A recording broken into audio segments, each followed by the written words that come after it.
السلام عليكم ورحمه الله تعالى وبركاته. كي دايرين؟ لاباس عليكم؟ نتمنى ان شاء الله يلقاكم هذا الفيديو نتوما في احسن الاحوال والصحه ان شاء الله. اليوم غنوجد معكم هاد البليغات، وعلى بركه الله نقول لكم المقادير وطريقه التحضير اللي غنديروا في هاد البليغات هادو. اول حاجه عندنا هنا الجلجلان اللي مغسول ومنقي ومصهد غير شويه، ماشي محمر غير مصهد. عندي هنا ربعه ديال طحين الفورس. هنا عندي شويه المسكه الحره مدقوقه. هنا عندي واحد المعلقه صغيره ديال خمارات الحلوى. هنا قرص ديال الملح. هنا 2 معالق ديال الزبده مذوبه.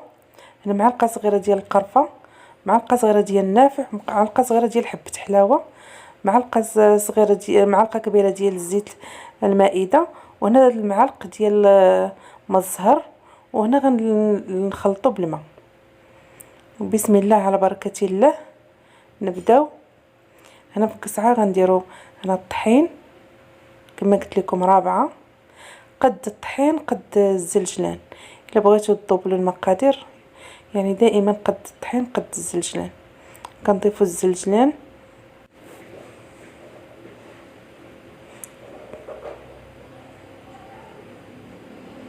كنضيف عليهم هنا الخماره والملح والمسكه الحره.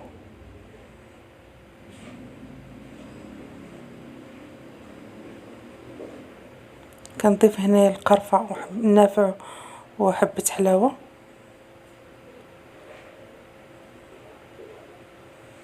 هنا كنضيف معلقه ديال الزيت مائده. وهنا كنضيف 2 معالق كبار ديال الزبده مذابه.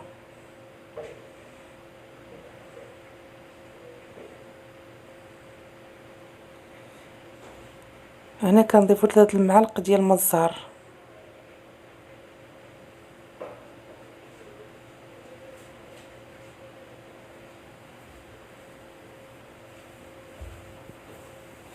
كنخلطوا هاد العناصر ومن بعد كنضيفوا الماء باش كنعجنوا.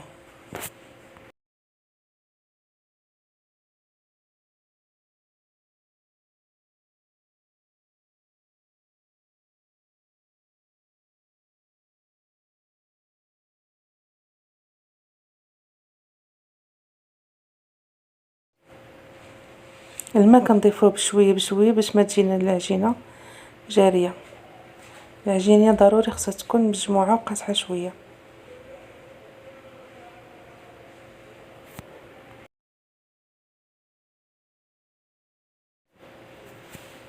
هذا هو القوام ديال العجين. كما قلت لكم ما كتكونش جاريه، كتكون شاده في راسها بحال هكا. كنقسموا العجينه على النصف، كل قطعه ديال العجين غنديروا منها شكل.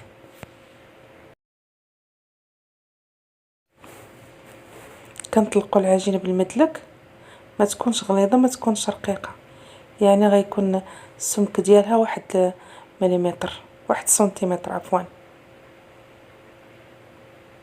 ومن بعد غنجيب واحد القطعه دائريه كما كيبان في الصوره وغنقطعوها على شكل دوائر. هاد البليغات هادو راه ساهلين، يعني كيوجدوا في اخر لحظه، واي مبتدئه غادي الا تجرباتهم راه غيصدقوا معاه من اول تجربه.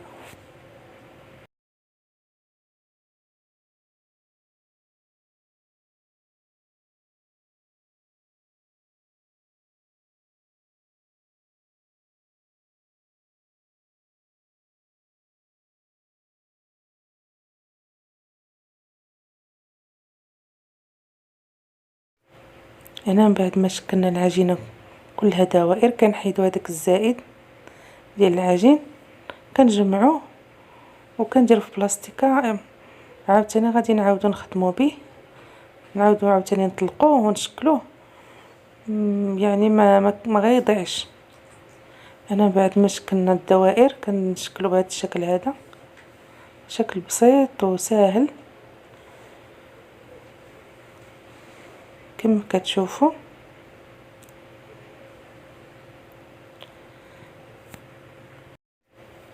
وهذا الشكل الثاني بعد ما طلقنا العجين بحال الاول كنجيبوا هاد القطعه ديال البيتزا ولا الجرة الى عندكم.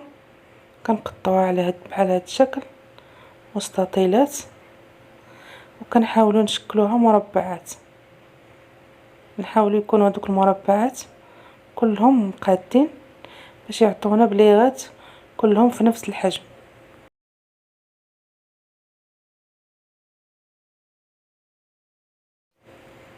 كما كتشوفوا كنحاول نقادهم باش يجوني كلهم قادين. كنحيد هذوك الزوائد كاينين في الجناب حتى هما كنحيدهم باش كنحصلوا على مربعات متساويه.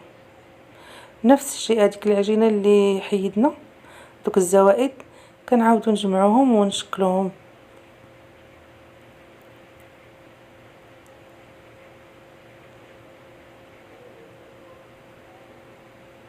هنا من بعد ما شكلنا المربعات ديالنا كنشكلهم بهذا الشكل على شكل بليغه، شكل بسيط وسهل.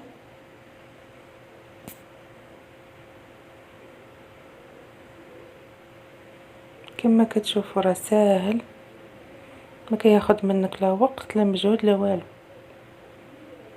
نعاود نشكل معكم واحد الشكل تاني، واحده اخرى. ها هو الطريقه اللي سهله وبسيطه. بعد ما شكلنا الاشكال ديالنا غنقليهم. هنا عندي الزيت اللي سخونه مزيان، وهنا العسل. غادي نقليو البليغات ديالنا ومن بعد غنطفيهم في العسل كما كتشوفوا في الفيديو.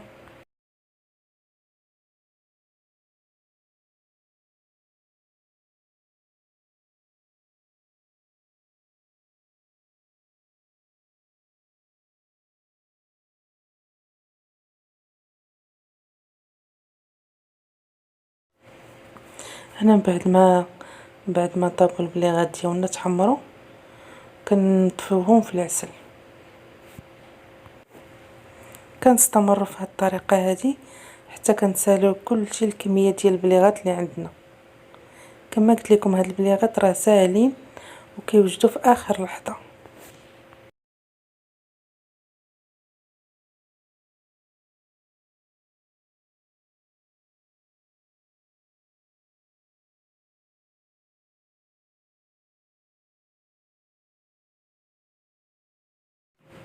وهذا هو الشكل النهائي ديال البليغات ديالنا اللي وجدت معكم اليوم. نتمنى ان شاء الله يعجبكم وتجربوهم بالطريقه اللي وجدت معكم. هاهما راه كيجيو رائعين. ها هو هذا الشكل الاول، وهذا الشكل الثاني راه زينتهم بكاوكاو ايفيلي. ممكن انكم تزينوه بالطريقه اللي بغيتو. وهذه هي النهايه ديال الفيديو. نتمنى ان شاء الله نكون خفيفه ظريفه عليكم، والى اللقاء في فيديوهات قادمه ان شاء الله. رمضان كريم.